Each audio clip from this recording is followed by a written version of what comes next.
ராசிக்கார அன்பர்கள் நிறைய பேர் இந்த காலகட்டத்தில் ரொம்பவும் கஷ்டப்பட்டுட்டு இருக்கீங்க அப்படின்னு சொல்லலாம். இந்த கஷ்டங்கள்லேருந்து எப்போ வெளியே வரும் அப்படிங்கிறது அவங்களோட முதன்மை கேள்வியாக இருக்கும். ஏன்னா துரோகங்களை அனுபவித்து மனசு கல்லாகி போச்சு. பெரியவங்கக்கிட்ட, அதுவும் சொந்தத்திலேயே உறவினர்கள்ட்ட நிறைய கஷ்டங்களை அனுபவித்து மனசு ரொம்ப ஒரு மாதிரி இலகின மனசாகி போச்சு. அந்த கல் போட சொன்னாங்க சார், அந்த பூஜை பண்ண சொன்னாங்க சார், இந்த கோயிலுக்கு போய்ட்டு சொன்னாங்க சார், எல்லாம் பண்ணியாச்சு சார், ஆனால் இன்னும் ஒரு சமநிலையும் ஒரு நார்மலான ஒரு சந்தோஷமும் எனக்கு கிடைக்கல சார் அப்படிங்கிறவங்க தான் இந்த துலாம் ராசிக்காரர்கள். துலாம் ராசிக்காரர்களுக்கு நிறைய கஷ்டங்கள் அனுபவிச்சிருந்தாலும் குலதெய்வத்தினுடைய அருள் இவங்களுக்கு எப்பவுமே பரிபூர்ணமாக இருக்குது. எங்கே சார் குலதெய்வத்தினுடைய அருள் இருக்குது, ஒன்றும் பெரிய அவுட்புட்டே கிடைக்கலையே, எது போனாலும் தடங்களாகவே இருக்குது அப்படின்னா, தசாபுத்தியும் உங்களுக்கு சேர்ந்து வேலை செஞ்சால் தான் குலதெய்வத்தினுடைய அருள் பரிபூர்ணமாக கிடைக்கிறதுக்கு வழிவகுக்கும். எந்த கோயிலுக்கு போனீங்கனாலும் ஃபஸ்ட்டு குலதெய்வத்தை கும்பிடுன்னு தான் சொல்லுவாங்க. ஆனால் இந்த துலாம் ராசிக்காரர்களுக்கு எது செய்தாலும் குலதெய்வத்தினுடைய அருளால் முன்னாடியே இன்டிமேஷன் கொடுத்துரும். இதை செய்யாத அப்படிங்கிற இன்டிமேஷன் கொடுக்கும். எங்கேயாவது போகும்போது ஒரு செவனை சொல்கிறதோ, இல்லை ஏதோ ஒரு வழிமுறைகள் மூலமாக உங்களுக்கு ஒரு ஹிண்ட்ஸ் மாதிரி கொடுக்குறதோ, இந்த மாதிரி நிறைய விஷயங்கள் இந்த துலாம் ராசிக்கே உண்டான ஒரு மிகப்பெரிய ஒரு விஷயம் அப்படின்னு சொல்லலாம். துலாம் ராசிக்காரர்கள் அடிப்படையான குணாதிசயம் சொல்கிறேன், ஃபஸ்ட்டு கேட்டுக்காங்க. துலாம் ராசியில் இருக்கிறவங்க சுக்கிரன் அதிபதி அப்படின்னு சொல்லுவாங்க. துலாம் ராசியினுடைய அதிபதி சுக்கிரன். சுக்கிரன்னா என்னது? லக்ஸூரியாக வாழ விரும்புவாங்க. வேலை செஞ்சால் இறங்கி வேலை செய்வாங்க, லக்ஸூரியாக இருப்பாங்க. வண்டி வாகனங்களுக்கு அதிக முக்கியத்துவம் உங்களுக்கு கொடுக்கக்கூடிய ராசி. வைரங்கள் அணிஞ்சிங்க அப்படின்னா உங்களுக்கு நல்ல ஒரு அடிப்படையிலேருந்தே ஒரு நல்ல ஒரு மேன்மைக்கு கொண்டு வர அளவுக்கு ஒரு நல்ல ஒரு அற்புதமான ஒரு விஷயம் நடக்க ஆரம்பிக்கும். துலாமுக்கு வைரம் அப்படிங்கிறது நார்மலாகவே வரக்கூடிய ஒரு நவரத்தினத்தில் ஒன்று. இந்த அழகு, கலை, சமநிலை, நியாயம், அன்பு, உறவுகள், இந்த மாதிரி ஒரு காரகன் சுக்கிரன் அப்படிங்கிறதுனால, இதுக்கான சொந்தக்காரன் யார்? சுக்கிரன் அப்படிங்கிறதுனால துலாம் ராசிக்காரர்கள் எப்போவுமே பொதுவாக எப்படி இருப்பாங்க அப்படின்னா, நல்ல மனம் கொண்டவர்களாக இருப்பாங்க. ஒரு குழந்தை மனம் மாதிரி இருக்கும். ஏன்னா அழகுக்கு அவர் தான், கலைக்கு அவர் தான், சமநிலை, நியாயம், அன்பு, உறவு, இது எல்லாத்துக்குமே சுக்கிரன் தான். ஸோ அப்போ உங்களோட குணாதிசயம் எப்படி இருக்கும்? நல்ல மனசு கொண்டவங்களாக இருப்பீங்க. நல்ல மனசுனா எது சார்? கொஞ்சம் செல்ஃபிஷாக இருக்கிற மாதிரி தான் தெரியும், ஆனாலும் மற்றவர்களையும் எதிர்பார்த்து ஒரு எது முக்கியம் அப்படிங்கிறத பார்த்து டேலி பண்ணி கொடுப்பீங்க. ஒரு வயிற்று பசியோடு ஒருத்தர் தான் அப்படின்னா, நீங்கள் சாப்பிட்லனா கூட மற்றவங்களுக்கு சாப்பாடு கொடுத்துருவீங்க. உங்களோட நண்பனுக்கு நிறைய உதவி செய்வீங்க. உறவினர்களுக்கு எக்கச்சக்கமாக உதவி செய்வீங்க. யாரையும் எளிதில் காயப்படுத்த விரும்ப மாட்டீங்க. இப்போ ராசியோட ப்ளஸ் பாயிண்ட்டே அதுதான். அனைவரிடமும் நல்ல உறவை வைத்துக்கொள்ள முயற்சிப்பாங்க.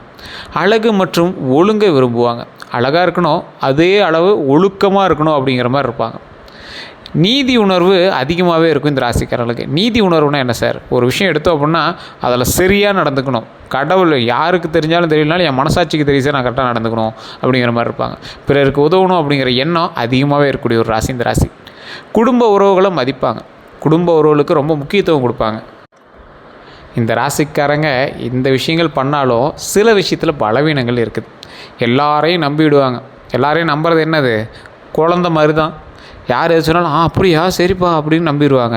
அப்புறம் என்னது? அவன் ஏமாற்றிட்டா அதை நினச்சி ஃபீல் பண்ணுறது. முடிவு எடுக்கிறதுல தாமதம் செய்வாங்க. ஒரு விஷயம் எடுக்கிறதுல மாற்றி உங்களுக்கு தோண ஆரம்பிக்கும். கூட இருக்கிறவங்களாம் டென்ஷன் ஆகும். டே நீ என்ன மாற்றி பேசிட்டே சொன்னால் ஒரு இதை சொல்லு அப்படிங்கிற மாதிரி ரொம்ப ஒரு மாதிரி டென்ஷன் பண்ணுவாங்க. ஒரு சமயத்தில் ஒரு மாதிரி பேசுவீங்க, ஒரு சமயத்தில் இன்னொரு மாதிரி பேசுவீங்க. அது மனசுக்கே உங்களுக்கு ஒரு ஆக்சிலேஷன் மைண்ட்லேயே இருப்பீங்க. மனதில் ஒன்றை வச்சுட்டு வெளியே வேறு ஒன்றை பேச மாட்டாங்க. இதனால் ஏமாற்றப்படுபவர்கள் நிறையா பேர். மனசில் ஏதாவது ஒன்று வச்சுட்டு வெளியே ஒன்று பேச மாட்டீங்க, ஓப்பனாக பேசிடுவீங்க. அதனால் என்ன பண்ணுறாங்க? ஏமாற்றங்கள். நிறைய பேர் உங்களை ஏமாற்றிடுவாங்க. பிறருக்காக தங்களை தியாகம் செய்யக்கூடிய நபர்களில் துலாம் ராசிக்காரர்கள் ஒருத்தர். ஒரு எக்ஸாம்பிளுக்கு சொல்கிறேன்னே, ஒரு 3 மகன்கள் இருக்காங்க. அதில் ஒருத்தன் துலாம் ராசிக்காரனாக இருக்கான். மற்றவன் செய்யாததை அவன் செய்வான். அவன் சொத்து அதிகமாக கொடுக்குன்னு நினைக்க மாட்டான், இது செய்யணும்னு நினைக்க மாட்டான். என் மனசுக்கு தோணுது, எங்களுக்கு செய்யணும்னு தோணுது அப்படிமா. ஆனால் மற்ற 2 பேர் இவனுக்கு ஆப்படிக்கிறதுக்குனே பார்ப்பாங்க. செய்கிறதெல்லாம் அவனை செய்ய வச்சுட்டு சொத்து பிரிக்கும் போது அது மட்டும் அவங்கள இது பண்ண சொல்லுவாங்க. இதே மாதிரி ஒரு 3 மருமகள் இருக்காங்கன்னு வச்சுக்கோங்களேன். அதில் ஒரு துலாம் ராசிக்காரர்கள் இருக்காங்கன்னு வச்சுக்கோங்களேன். எல்லா வேலையும் எடுத்து போட்டு செய்யும், எல்லாம் செய்யும். ஆனால் ஒரு இவங்களுக்குன்னு பாகங்களோ இல்லை பெற்றோர்கள் மூலமாக ஏதாவது பிரித்து கொடுக்குறாங்க அப்படின்னா மற்றவங்களோட இவங்களுக்கு கம்மியாக தான் கொடுத்துருப்பாங்க. செஞ்ச கணக்கெல்லாம் இருக்காது. இவங்க அதை எதிர்பார்க்கவும் மாட்டாங்க. ஏன் நீங்கள் மற்றவங்க செய்யலை அப்படின்னு தான் கேட்பாங்களே தவிர, இது செஞ்சதுக்கு அதிகமாக போட்டு கொடுன்னு இவங்க கேட்கக்கூடிய ராசியே கிடையாது.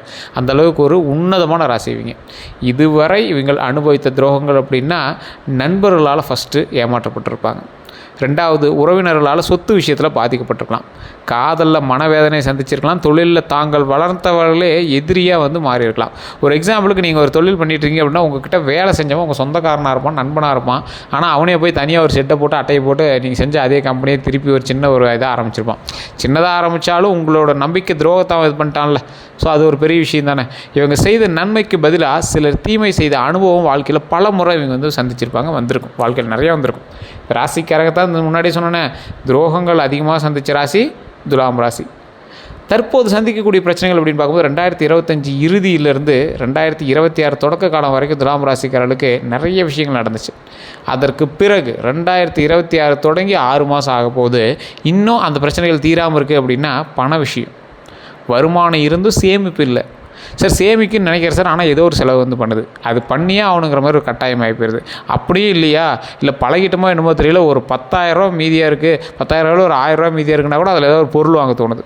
இல்லைனா ஏதாவது கூட்டிகிட்டு போய் அங்கிட்டே பிக்னிக் போகலாம், இங்கே பிக்னிக் போகலாம், டூர் போகலாம் அப்படிங்கிற மாதிரி தோணுது. இந்த மாதிரி தான் சார் போயிட்டுருக்கு அப்படிங்கிற மாதிரி இருக்கும். கடன் அழுத்தம், ஏற்கனவே வாங்கின கடனை அடைக்க முடியல, இனி இருக்கக்கூடிய கடனை எப்படி அடைக்கிறது அப்படிங்கிற மாதிரி ஒரு கேள்விக்குறியாக இருந்தது. கடன் எல்லாமே கொஞ்ச நாள் அடைச்சிருவீங்க, அதுதான் மிகப்பெரிய ஹைலைட்டு. செலவுகள் அதிகரித்தல், செலவுகள் அதிகரிக்குது அப்படின்னா ஒரு எக்ஸாம்பிளுக்கு சொல்கிறோம், ஒரு செலவு இருக்குது அப்படின்னா அந்த செலவு தேவையில்லாத செலவாக தேவை இருக்கிற செலவான்னு கால்குலேட் பண்ணுறது அளவு கூட உங்களுக்கு வந்து ஃப்ரீ மைண்ட் இருக்காது. படப்படப்படப்படன்னு உங்களை வந்து செலவு பண்ண வச்சுட்டே இருக்கும். அது இந்த காலகட்டத்தினுடைய தசாபுத்தினுடைய அமைப்பு அப்படின்னு கூட சொல்லலாம். ஃபஸ்ட்டு உங்களுடைய ஜாதகத்தை செக் பண்ணணும்.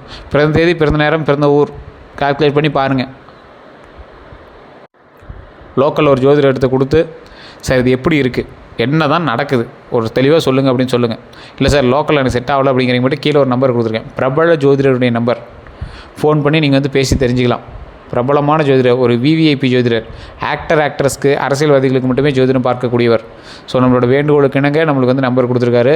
உங்களுக்கு இதை நீங்கள் அட்வர்டைஸ்மெண்ட்டாக எடுத்துட்டாலும் சரி, ப்ரொமோஷனாக எடுத்துட்டாலும் சரி, அது உங்களோட விருப்பம் தான். அப்பாயின்மெண்ட் பேசிஸில் மட்டும்தான் ஜோதிடம் பார்ப்பாங்க, வெயிட் பண்ணி தான் ஜோதிடம் பார்க்குற மாதிரி இருக்கும். அதுக்கு தகுந்த மாதிரி தான் ஃபீஸஸ் இருக்கும். உங்களுக்கு வேணுங்கிறவங்க மட்டும் நீங்கள் ட்ரை பண்ணிக்கோங்க. ஏன்னா அக்யூரேட்டாக இருக்கும்.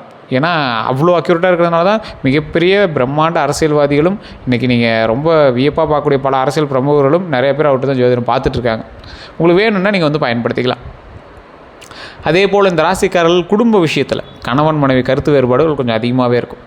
உறவினர் தலையீடு, குழந்தைகள் தொடர்பான கவலை, இது எல்லாமே உங்களுக்கு இருக்கும். அந்த கவலை எல்லாமே இனிமேல் பிரச்சனை எல்லாமே நீங்கள் சந்தோஷம் இனிமேல் இருக்கும், மகிழ்ச்சியாக இருக்கும். குழந்தைகளுக்கு அது வாங்கி தரலாம், இது வாங்கி தரலாம், பணம் வர ஆரம்பிக்கிறது, இனிமேல் சந்தோஷமாக இருக்கலாம், நீண்ட ஆயுளோடு இருக்கலாம், உடல் ஆரோக்கியத்தோடு இருக்கலாம். இதுதான் இனிமேல் நடக்குங்க. இந்த விஷயங்கள் இனி வாழ்க்கையில் சந்தோஷம் மட்டுமே நடக்கும். அதை நீங்கள் மைண்ட் ஞாபகம் வச்சுக்கலாம். தொழிலில் உழைப்புக்கு தகுந்த மதிப்பு கிடைக்காத நிலை இப்போ இருக்குது. பதவி உயர்வு தாமதமாக கிடச்சிருக்கு. தொழிலில் போட்டி போயிட்டுருக்கு. மனநிலை உங்களுக்கு எப்படி இருக்கும், அதிக யோசனையில் போயிட்டுருக்கு. இத்தனையும் இருந்தால் எப்படி இருக்கும் மைண்டு, அப்படியே யோசிச்சுட்டே தானே இருக்கும். தூக்கம் இல்லை, எதிர்கால பற்றின பயம் வந்துருச்சு. இது எல்லாமே இந்த காலத்தில் உங்களுக்கு நடந்துகிட்ருக்கு. இவங்களுக்கு யாரால் தெரியுமா ஆபத்து? பொதுவான ஜோதிட பார்வையில் மட்டும் நான் சொல்கிறேன் கேட்டுக்காங்க. துலாம் ராசிக்காரர்களுக்கு வெளிப்படையான ஒரு எதிரிகளை விட மறைமுக எதிரிகள் தான் அதிகம். நேராக உங்களை சந்தித்து அடிக்கிறவனை விட தூரத்துலேருந்து இல்லை மறைமுகமாக மறைஞ்சு அடிக்கிறவன் தான் உங்களுக்கு அதிகம். அதாவது பொறாமைப்படக்கூடிய நண்பர்கள், உங்கள் கூடிய பொறாமைப்படக்கூடிய நண்பர்கள், சொத்து ஆசை கொண்ட உறவினர்கள், அதுவும் சொந்தமாக இருக்கலாம், யாரோ ஒருத்தர் நான் குறிப்பிட்ட உறவுன்னு நான் சொல்ல முடியாது. சொத்து ஆசை கொண்ட உறவினர்கள், பணம் வாங்கிட்டு திரும்பி தராதவங்க, அது உங்கள் நட்புலேயும் இருக்கலாம், உறவுலையும் இருக்கலாம். இனிமையாக பேசும், ஆனால் உள்ளுக்குள்ளே வேறு எண்ணம் கொண்டவங்க, அப்படியே ஒரு கல் நெஞ்சக்காரன்னு சொல்லுவாங்கள்ல, அந்த மாதிரி ஒரு ஆள். இவங்களிடம் கவனமாக இருக்கணும் அப்படிங்கிறத மைண்டில் நல்லா ஞாபகம் வச்சுக்கோங்க. 2026 குரு பயிற்சி பலன்னு பார்க்கும்போது 2026 குரு பயிற்சியில் துலாம் ராசிக்காரர்களுக்கு பல முக்கிய மாற்றங்களை தரக்கூடியதாக கருதப்படுதுங்க. தொழிலில் புதிய வாய்ப்புகள் கிடைக்கும். வேலை மாற்றம் எதிர்பார்த்தவர்களுக்கு நல்ல செய்தி வருங்க.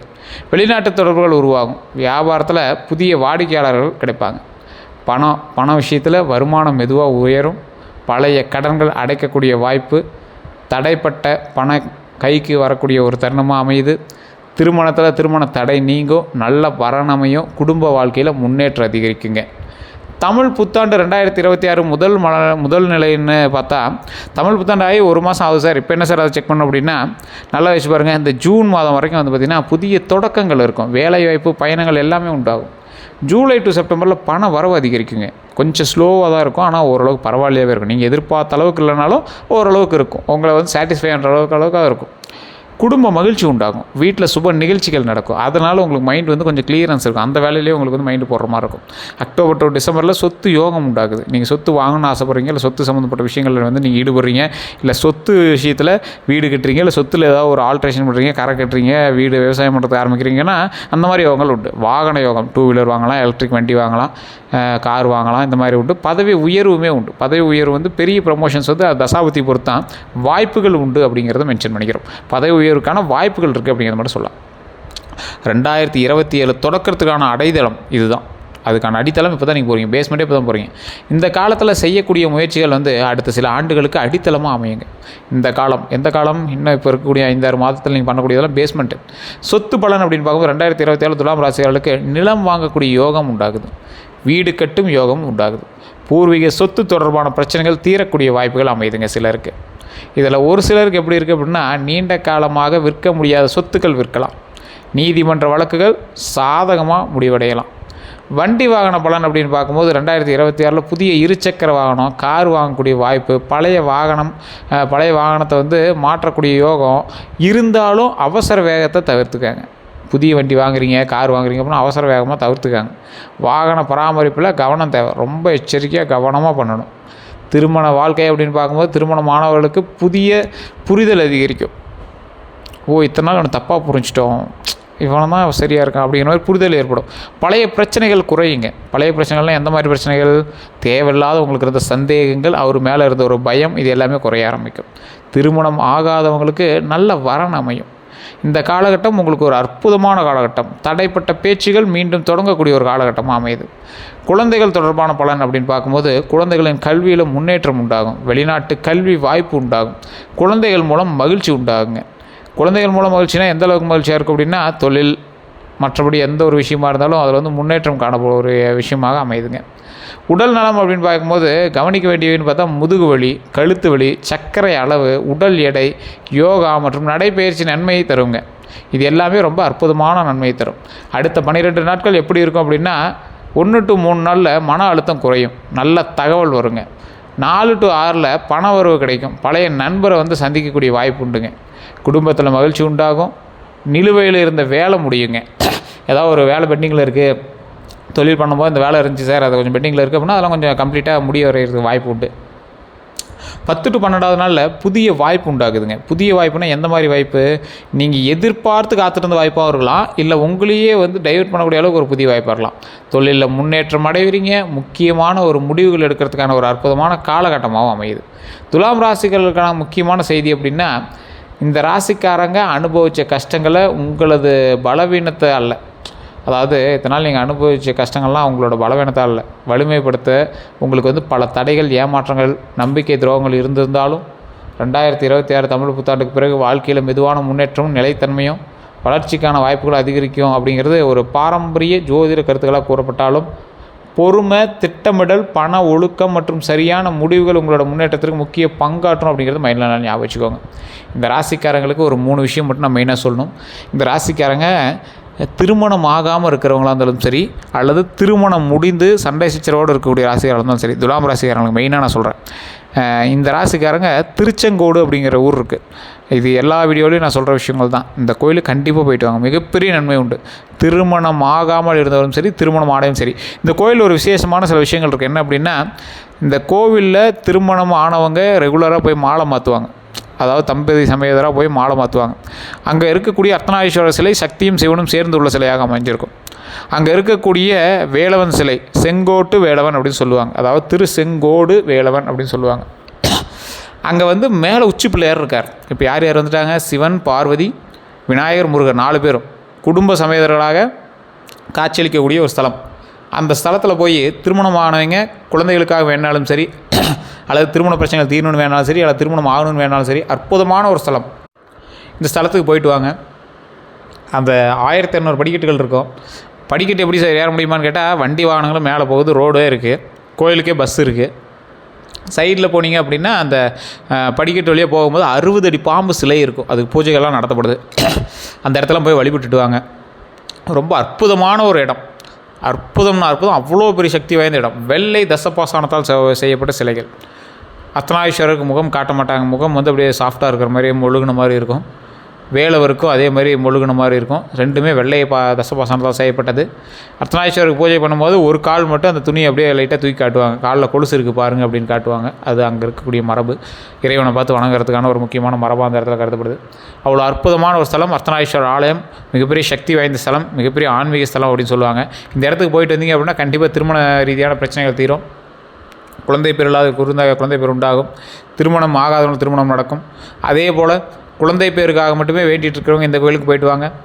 மேல்மலையனூர் திருவண்ணாமலை வழிபட்டுட்டு மேல்மலையனூர் அங்காள பரமேஸ்வரி கோயிலுக்கு போய் வழிபட்டுட்டு பழனியில் இருக்கக்கூடிய திரு ஆவினங்குடி அப்படிங்கிற கோயில் கீழே இருக்குது. அந்த திரு ஆவினங்குடியை போய் வழிபட்டு அதுக்கப்புறமேட்டு நடந்தே போனீங்கன்னா சும்மா பக்கத்துலேயே தான் இருக்குது. நடந்து முன்னாடி போனீங்கன்னா அந்த பழனி மலை ஏறலாம். பழனி மலை ஏறி பால தண்டாயுதபாணி வணங்கலாம். செவ்வாய்க்கிழமையில் போனீங்க அப்படின்னா உச்சிகால பூஜை நடக்கும். அந்த இடத்துல போய் சாமி வழிபட்டு விபூதி கொடுப்பாங்க. சுவாமி மேலே தரணும் விபூதி, சந்தனம் கொடுப்பாங்க, பஞ்சாமிர்தம் எல்லாமே கொடுப்பாங்க, பால் கொடுப்பாங்க. அதெல்லாம் நீங்கள் வாங்கி வழிபடும்போது ரொம்ப ஒரு விமோச்சனமான ஒரு விஷயத்தை வந்து நீங்கள் அடைஞ்ச மாதிரி இருக்கும். வாழ்க்கையில் இப்படி ஒரு விஷயங்கள் இருக்குது அப்படிங்கிறது இப்போ தான் சார் பார்க்கணும் அப்படிங்கிற மாதிரி இருக்கும். இந்த கோயிலுக்கு கண்டிப்பாக போயிட்டு வாங்க. மிகப்பெரிய ஒரு ஆளுமை திறன் கொண்ட கோவில், மிகப்பெரிய சக்தி கொண்ட கோவில்கள். இந்த கோயிலுக்குலாம் நீங்கள் போயிட்டு வரும்போது பிரச்சனை இல்லை, அப்படியே டோட்டலாக வெளியே வந்துடுவீங்க. அவ்வளோ அற்புதமான ஸ்தலம் இந்த ஸ்தலம். இந்த கோவில் மட்டுமல்லாது நிறைய கோவில்கள் அங்கங்கே ஒவ்வொரு ராசிக்காரர்கள் சொல்லிட்டு தான் இருக்காங்க. துலாம் ராசியை பொறுத்த வரைக்கும் முதல்ல குலதெய்வம். இன்றைக்கு காலகட்டத்தை வரைக்குமே உங்களுக்கு குலதெய்வம் தான் வந்து ஃபஸ்ட்டு பார்த்திங்கன்னா இன்டிமேஷன் கொடுக்கும். உங்களுக்கு எந்த ஒரு பிரச்சனைகளாக இருந்தாலும் சரி, நன்மைகளாக இருந்தாலும் சரி, ஃபஸ்ட் இன்டிமேஷன் கொடுக்குறது உங்களுடைய குலதெய்வம் தான். குலதெய்வத்தை வழிபட்டீங்க அப்படின்னாவே ஆட்டோமேட்டிக்காக உங்களுக்கு எல்லா ப்ராப்ளம் சால்வ்டு. நீங்கள் உங்களுக்கு இன்னுமே நிறைய பேர் சொல்லுவாங்க துலாம் ராசிக்காரலாம், சார் குலதெய்வம் சொல்லுதுங்கிற மாதிரி தான் தோணுது, ஆனால் என்ன சொல்லுதுன்னு தெரியல சார், கனவுல ஒன்று வருது, அதுக்கான விடைகள் எங்களுக்கு தெரியல அப்படிம்பாங்க. கனவுல இந்த மாதிரி சொல்லுது, அது என்ன விடையும் தெரியலம்பாங்க. ஸோ அந்த மாதிரி ஏதோ ஒரு இன்டிமேஷன் மாதிரி உங்களுக்கு கொடுக்க ஆரம்பிக்கும். அப்படி உங்களுக்கு ஏதாவது இன்டிமேஷன் கொடுத்துருக்கா அப்படின்னு மறக்காம கமெண்ட் செக்ஷனில் பதிவிடுங்க. நான் சொன்னதெல்லாம் உண்மையாக இருக்கா, கரெக்டாக இருக்கான்னு மறக்காம கமெண்ட் செக்ஷனில் பதிவிடுங்க. துலாம் ராசிக்காரர்களால் அந்த கனவுக்கான மீனிங்கை தெரியாமல் இருக்குமே தவிர கடவுள் டேரெக்டாக துலாம் ராசிக்காரருக்கு இன்டிமேஷன் கொடுத்துக்கிட்டே இருப்பார். இது கண்டிப்பாக நடந்திருக்கும். உங்களுக்கு தெரியல அப்படின்னா மறக்காமல் நீங்கள் வந்து பக்கத்தில் வேண்டி கேட்டு பாருங்கள். இப்படி உங்களுக்கு நடந்ததெல்லாம் உண்மையா, இப்போ நான் சொன்னது கரெக்டாக இருக்கா அப்படின்னு மறக்காம கமெண்ட் செக்ஷனில் பதிவிடுங்க. இதுவரை நம்ம சேனல் சப்ஸ்கிரைப் பண்ணாமல் தான் சப்ஸ்கிரைப் பண்ணிக்கோங்க. பதில் பெல் பட்டன் மறக்காம ப்ரெஸ் பண்ணிக்கோங்க. அதேமாதிரி ஃபேஸ்புக்கில் பார்த்துட்டிங்கன்னா ஃபாலோ பண்ணிக்கோங்க. எல்லோருக்கும் நன்றி நண்பர்களே.